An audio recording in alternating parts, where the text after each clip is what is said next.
Good morning, everyone.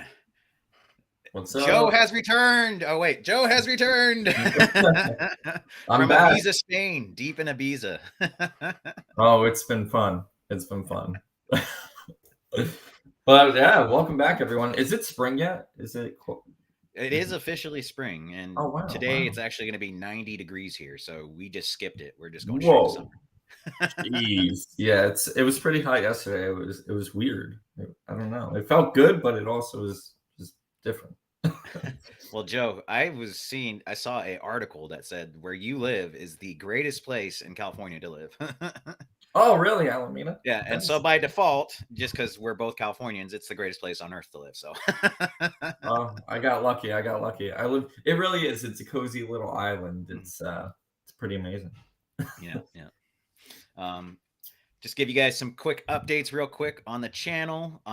Like I said last time, we are going to be releasing shorts soon.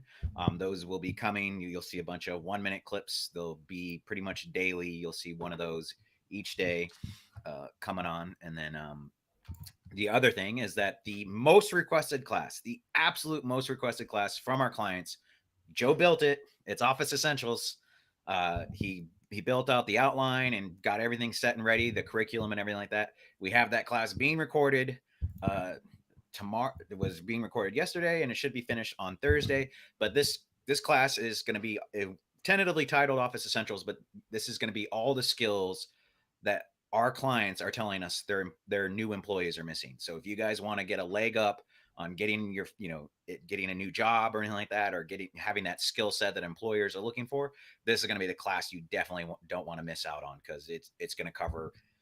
I've talked to numerous clients, and they all said the same thing. These are the skills that we're looking for. And so, like I said, we got that made right away. So um, That's look awesome. forward to that one. That's And exciting. then also another huge announcement, and then I wish I had one today though, is that we do have our own official Excel Today coffee mugs.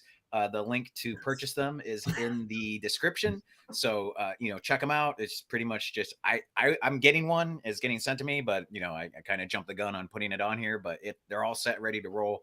You can purchase them if you want to support us and stuff like that. It's a great way to do it. And might as well just jump into our coffee mugs today. Joe, you showed me a great one. This is one of the best ones I've seen in a while, actually. Oh, it is so good. It says, I know it's backwards mirrored, but it says, "Oh, this calls for a spreadsheet." I Yep. love it. Shout out to Excel or Google Shout out to Sheets Excel. Yep. or anything that has Anything, yeah. spreadsheet. You can use a spreadsheet for anything. We were talking to Trish Connor Cato last week, and bro, she has spreadsheets, and she uses every single piece of software fully to the max. I think she said she used Project to rearrange Yeah. her house. Yeah, I mean, oh yeah, being able to use Project for like a remodeling project, uh, oh, it's amazing. I love it. Hey, Samir, what's up? Yeah. Hey, Wasif. Samir, how Wasif? How's it going? Good morning from the Bay Area. You guys are in. I'm gonna guess that it's in the evening for you guys. Tell me if I'm wrong though. um, let's see. I also have my mug, which is again the 85-degree mug. I've had this mug on quite often recently, but it is seriously my I favorite love mug. And then them. also, it's my favorite bakery to go to as well. And they just opened one here in town. So if you want to find me, that's where I'm at. 85 degrees. I have to go check it out. Yeah, definitely. But yeah, that's all the updates and everything like that. And today we're going to be doing Power Automate. Joe's going to be building it from the ground up here. So if you guys want to just get Power Automates started there, Joe, what else are you going to be using for Power Automate? Are you just going to be using Power Automate or? Yeah, great question. So what I'm going to do is I'll kind of talk into the three essentials for building and automation, and then we'll get into using. Let's do let's do forms. A lot of people have access to forms. We'll do Microsoft Forms, and then we'll either put it in an email, so Outlook or Teams. We'll decide once we get there. But yeah, make sure that you have forms ready if you want to follow along, and some Teams or email. And I know some of you will probably have email, so we might just go with email. That'll be easier. Yeah. But yeah, it's gonna be fun. What essentially we'll do is Power Automation is great because it automates a process, right? So instead of having to do it manually all the time, Power Automate, you can start to pick and choose what you want it to actually accomplish, and then you run those, and it just stays automatic all the time, and you don't even have to think about it. That's the best part. So I'm thinking of doing, when somebody fills out a form, it captures their responses and then it automatically sends you an email. So it could be like a new request service or something like that. We'll make it up, but it's going to be a lot of fun. And you go It view would in. actually be Well, great for an IT department that wants to do like a quick ticket system. If you guys, don't have boom. Zendesk, you can do this. Yeah, I go Vindon as well. All right. Well, you want to get started, man? I'll let you take over. Dude, let's do this. I'm Let's do excited. this. Okay. I am All right, hyped. share. I understand. Let's proceed. I share my entire screen, and I think I'm sharing. All right. All right. So the first thing that we're going to want to do is we are going to want to log into office.com. If you've never done it before, see, when I go to office.com, I'm automatically logged in. But I'll show you real quick because I know you're like, Joe, well, mine doesn't look like that right away. Well, if you go to office.com, all you're going to do is come up to this page here where it says welcome to Office.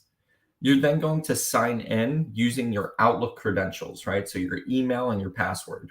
Once you do that, it's going to bring you to this page right here. All right, I'll say good morning. It's already making you feel great. I'm like, good morning, Microsoft. Let's do this. And then you'll see some of like recommended videos that you have access to, that things you've been doing together with your coworkers. You'll see recently accessed files. And then you'll see the online versions of all of your applications, like the online version for PowerPoint and Excel and Word and Teams and, well, Outlook. Now, this is amazing because you can access this from wherever you are. So whether you're in a hotel room, trying to get some work done quietly, or maybe you're out on vacation and you want to answer an email, don't do that, right? If you're on vacation, stay on vacation. But the point is you have access to all these apps as long as you have internet access. Now, if I want to access Power Automation, it's actually going to live in this little grid, waffle, app launcher, whatever you want to call it. And when I give it a click, you'll see all the applications that I have access to. And you can even go to all apps and see even more. Now, my Power Automate is right here. It looks like a little like blue arrow pointing this way. And when I give it a click, that's what's going to bring me to my Power Automate interface here. Now, the first thing that we're going to want to do is we're going to want to create a workflow. But in order to understand what a workflow is, I want to kind of draw it out for you real quick. So this is what it looks like. Now, the first thing we want to look at is this. How do we actually get that automation started, right? How do we pull the trigger, so to say? So it's actually called the trigger. How do we pull the trigger so that it actually starts the action? It starts the process. So we have to come up with some sort of trigger. Now, some of these triggers could be many things. It could be a manual trigger where we actually got to do something. We got to press a button, right? It could be an automated trigger where once something happens or meets a criteria, it automates it. So it could be an automatic one, we'll say, automatic. Or another type that it could be is around a certain time every single time, like do this process every single time at this time. So it's a specific date. And so those are the different triggers. Now, after you create a trigger, what we need to do next is we need to be able to set whether there's a condition or criteria. So for instance, like maybe every time someone fills out that form, I get an email with the request, except when they, pick a certain service area. Maybe they choose something that has nothing to do with IT, then that gets somewhere else. So you have to think, is there going to be a condition? And the best part about it is a condition is optional. So you don't need to put a condition or criteria, but it's always nice to have the option. And I'll just put optional. And then right afterwards, we have the trigger. If there's a condition, I'll run through the condition. But if not, it will run directly into the action. So now we have to figure out, what action do we want to take? What is this thing going to do? So as long as we have the two main points, a trigger and then an action, we're good to go. Once again, the condition is optional if you want to add some sort of criteria on there. So with that said, what I'm thinking is the trigger is going to be somebody fills out a form. And once that happens, it automatically captures those responses and it sends it to us in an email. So that's the action, right? So the trigger, they fill out the form. The action is they capture the responses and send it to us in an email. And like Ben said before, we can use this for a ticketing system. So with that said, you will notice that the best part about Power Automate is there are thousands of pre-built templates in Power Automate. So if you're not sure how to get started, or if you didn't want to start from scratch, you can just simply go to the templates and you can search for thousands of them. I mean, if I wanted to search for filling out or maybe adding something to SharePoint, it's going to bring up all the stuff, add an item to SharePoint and send an email, right? How awesome is that? That's just some great notifications right there. Or email notification after approval from SharePoint list. Send a custom email when a new SharePoint list item is added. I mean, right there, that automation alone, super helpful. But today we're going to keep it short and simple. We're going to build one from scratch, which I think is going to be a lot more fun. So to do that, we're going to go to create. And the first thing it's going to ask us is, well, for the trigger, what type of trigger is this? Automated cloud flow, which means the trigger is designated by an event, which that sounds right up our alley. But I want to show you some other ones.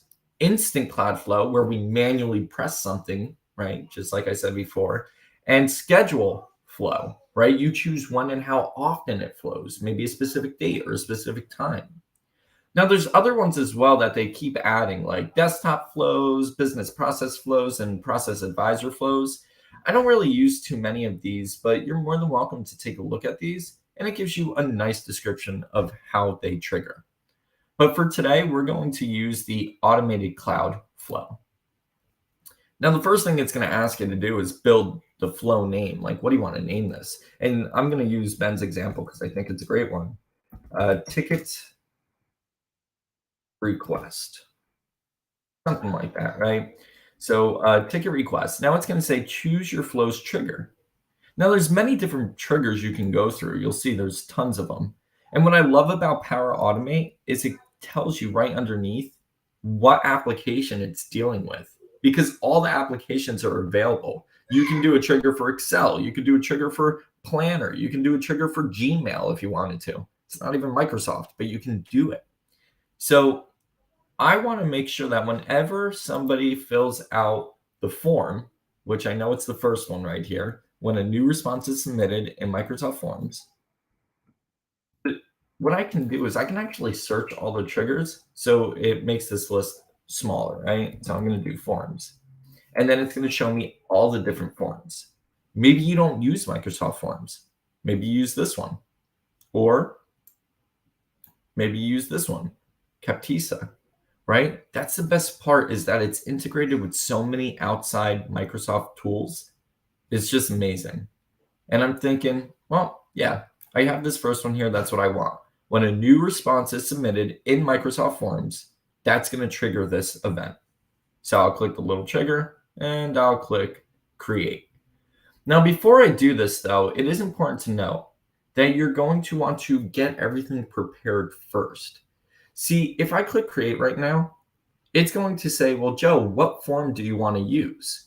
But if I didn't create the form yet, I won't see it in the list. So what I need to do is go create the form first, then work on my Power Automate, right? It's kind of like getting all the ingredients before you bake a cake. You don't just say, I'm baking the cake, and then it magically appears. No, we need to go get the eggs or the flour or the sugar. And then once we have those ingredients in front of us, then we can start the process. So same thing here. I'm going to go over to my Microsoft Office. I'm going to go to the grid, waffle, launch, app launcher, whatever you like to call it. And I'm going to click on forms. I'm going to create a new form. And now you can name this whatever. I'm going to call it ticket request. And I'm going to just put a date there because I don't know if I've already done an example like this. And you're going to want to make sure you name it so that you can find it in the list when you work on your Power Automate. And I'm just going to say this is a ticketing service request, something short and simple. Now, the first thing I'm going to add a new choice, or you know what? Let's add the name. So I'm going to do a text. And the first question is going to be, what is your name? Now, I don't think it's going to be a long answer unless you have a really long name. So you could turn on long answer, but I don't think I need that. I will make sure that it's required that they fill it out though, because of course I'm going to want to know who I'm dealing with. Next up, I'm going to add in, let's do a date, right? I want to know what date they're submitting this or what day they need the request by. So I'll say, what date do you, if you accelerate to you need request by? And then that's required. Perfect. I'm going to add another one. Let's add in here. Let's do a phone number. Maybe I want to put a phone number. So I'll say, what is your phone number? And then they'll put in their phone number. Now, it is good to point out that if you click the three dots right here, you can do some restrictions or branching. So if I put restrictions, I could restrict it to a number only, right? You're more than welcome to do things like that. I don't think we need it in this case because, of course, they're going to want to add the dashes, or everyone just does their phone numbers differently. So you could turn that off. But it's nice to know you do have options. The last thing I'm going to ask is a multiple choice. And it's going to simply be, what service is needed? And we'll make some stuff up. Let's do new hardware, new software. We'll add another option. Let's say error help. And then we'll add one more option. We'll add what's known as the other option, which means that if they don't choose one of these three, they can write whatever they want and we'll see it. So I'll add other options so they can actually put in there what the problem is. I think we're looking good. These are the 4 things that I need. Very short and simple. And yeah, we're already saved because it auto saves everything, and we can exit out of this. So now what I'm going to do is this. I'm going to create the automated cloud flow, right? Because it's going to be triggered once they fill out the form. I'm going to name this ticket request. And I'm going to choose that when a new response is submitted in Microsoft Forms, that is our trigger. I'll then click create.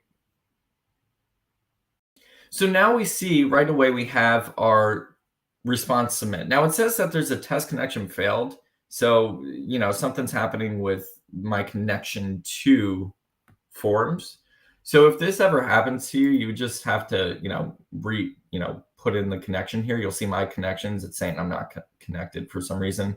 And it's probably because we need to do an MFA, authentication, right? Some companies make you do that. So my company just got this going. So I'm just going to authenticate on my phone here.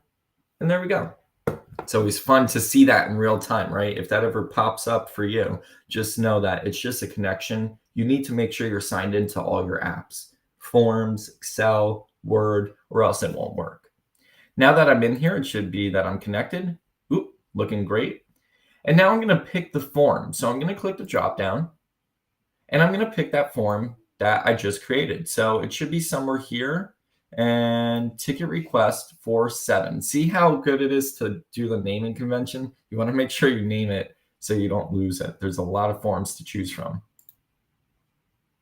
Now I'm going to say that there's a new step, and it's going to ask me, well, Joe, do you want to do a condition or do you want to just go straight into the action?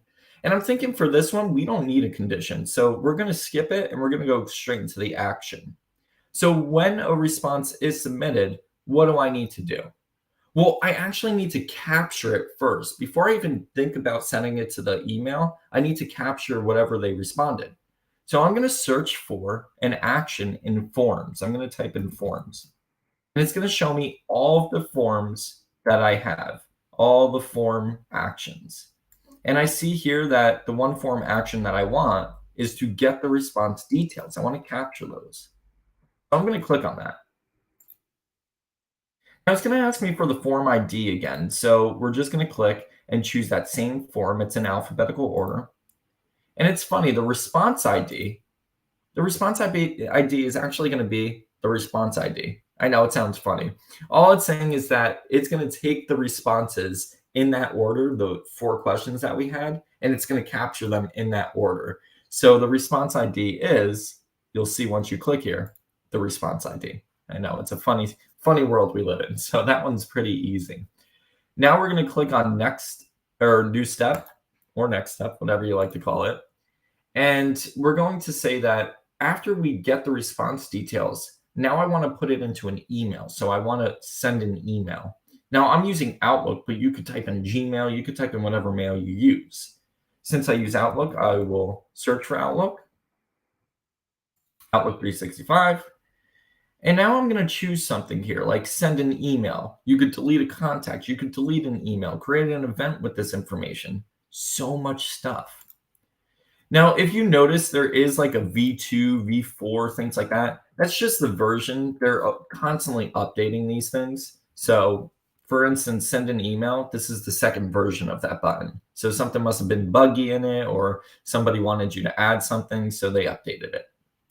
Once I click send an email, it's going to say that I need to sign in to create that connection. So once again, it signs me in. It goes through that process. Some of you may need to actually click sign in. Mine, just automatically did that. So whenever there's a new response, get those details of the response and then send an email. And I'm going to say that I want this email to go to whoever. Maybe it's a higher up. Maybe it's me. So I'll just put my name here.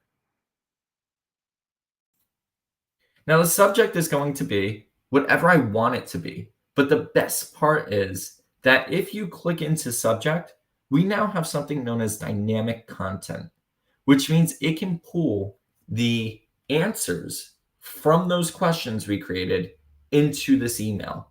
Like, what is your name? It will get the answer to the question. It will grab the answer to the date, the answer to the phone number, or the answer to the service needed. So for this, I'm actually not going to do this. You know what? Let's use, let's do this. For the subject, we'll just say new ticket request. But in the actual body of the email, this is where we'll use our dynamic content. We'll say, hello, please review request below. And then we'll put our colon there, and then we'll do this. We'll say name, space, and we're going to put in what is your name. So the answer to what is your name will go into name. This is really cool. Ready? Date needed. And I'll choose what date do you need it by, right? I love this stuff. Dynamic content. Contact info.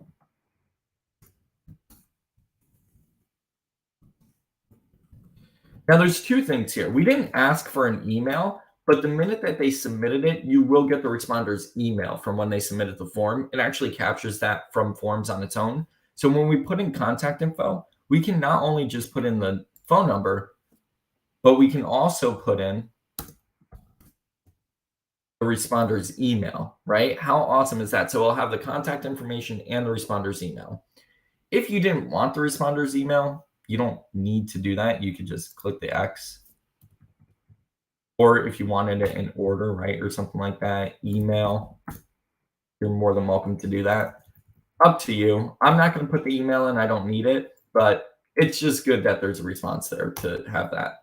And then, of course, the biggest thing that we need here is service needed. And that is where what service is needed is going to be. So now this looks great. I love it. Perfect. When we get a new response from the ticketing request form, capture the details of those responses and put them into this email. Now we're going to just make sure to save this. It's going to save it. And once it saves it, we're actually going to run this, right? It's going to first check. It's going to say your flow's ready to go. We recommend you test it. Always important that you test your workflows. But I want you to see what this looks like. If I go back now, this is what's known as the details page. This is where you could see the name of the workflow, who's the owner, when it was created, if it's on, what type of trigger it is, right? But you'll also see all the times that it ran successfully or all the times that it failed. You'll see what connections you have access to. So I'm signed into Forms and Outlook because I'm using both of those applications in this auto process, right? So now let's test it out. I'm going to go over and we're going to open up Forms. I'll just go to my, you could do it. Okay, so it's not working on that front. All right, let's just go to Office. Now I'm going to open up the form and I'm going to fill it out. So this is going to be fun to see it in live action here. And you know what? If we wanted to have even more fun later on after this, what we can do is, I mean, if you wanted to, we can put this link into there. You can fill it out and I'll get all of those responses, which is pretty cool. I could just share it. But let's do a preview where I can fill this out. It shows me how it's going to look on my computer and on the mobile device. What is your name? We're going to make it up. John Doe. When do you need this by? I need it by, let's say, the 21st of April. What is your phone number?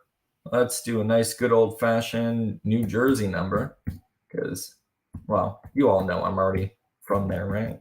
There we go. And what service do I need? We'll keep it simple. We'll just say some new hardware. I want a new laptop. I'm going to click Submit. Thanks, your response was submitted. So now what this should have done is activated that workflow, that process, that automation. So if I go back to my Power Automate and I click All Runs, I'll see that it ran and it succeeded. And now what I should have in my email, if I go to open it up, right, let's open it up, I should have an email with that information in there. Pretty cool. And look at this. New ticket request. Let's take a look at this stuff. Hello, please review the request below. Name is John Doe. The date they need it is by the 21st. Contact information, and they need new hardware. Okay, let me call up John Doe and see what he needs. That is some cool Power Automate. If you wanted to create a ticketing system for your company, that is it. That's what it looks like. So thanks. Yeah, that's it. I think we just stopped it short in time too. Yeah, incredible. Man, we could have used that a long time ago at Learnit, Joe. Where were you? I know. Yeah, that ticketing system is awesome. That was great. I don't know if anyone has any questions or anything like that. Maybe you want us to quickly answer. I know we're kind of coming up on time, but next week there will not be a show because this time I'll be in Ibiza. Actually, I'll be in New York City. So actually, I'll be on a plane when we should be having the show. So no show next week, guys. Just a heads up. Again, if you do want to see, if you want to get regular updates on TikTok from Joe, drop his TikTok channel there in the chat, and it's also in our description as well. The link to that. Joe's doing regular updates, just not on Excel, Office, PowerPoint, Word, and also you'll see behind the scenes in Joe's life. Yeah, that's always fun. So, and then again, you get thank you guys for watching. You made the first quarter of 2022 our best quarter for our channel. So thank you for the continued support. Again, please like, subscribe, comment. It all helps us out tremendously. And it helps us keep producing more and more videos for you guys. And then last thing is, like we just cemented it. And so starting on June 3rd, we'll start our Office 2021 videos. We'll start rolling out then. We'll open with Windows 11, and then we'll move into Excel, PowerPoint, Word. I know, Joe, you recorded a lot of those videos as well. So you'll see Matt. Joe, you'll see Foz, and you'll see Mo. I don't think you guys have seen Mo yet, but Mo's another incredible instructor we have here at Learnit, and he'll be going through all of that. If there's going to be no questions, it doesn't look like there is, then I will say goodbye to you guys. I will be here tomorrow, obviously, for the SharePoint site owner advanced class. And again, I want to apologize for the audio on that one. It's not the best, but it was still an incredible training by Trish. So yeah, see you guys tomorrow. And then Joe, hopefully we'll have you guys back in a couple weeks here. And then oh Yeah. yeah, hey Samir, thanks for joining us. Well, Joe thank did you. do an incredible job for sure. He always does, always will be. Thanks, All right. everyone. I Yeah, appreciate thanks it. everyone. Have a great Happy weekend. Thursday.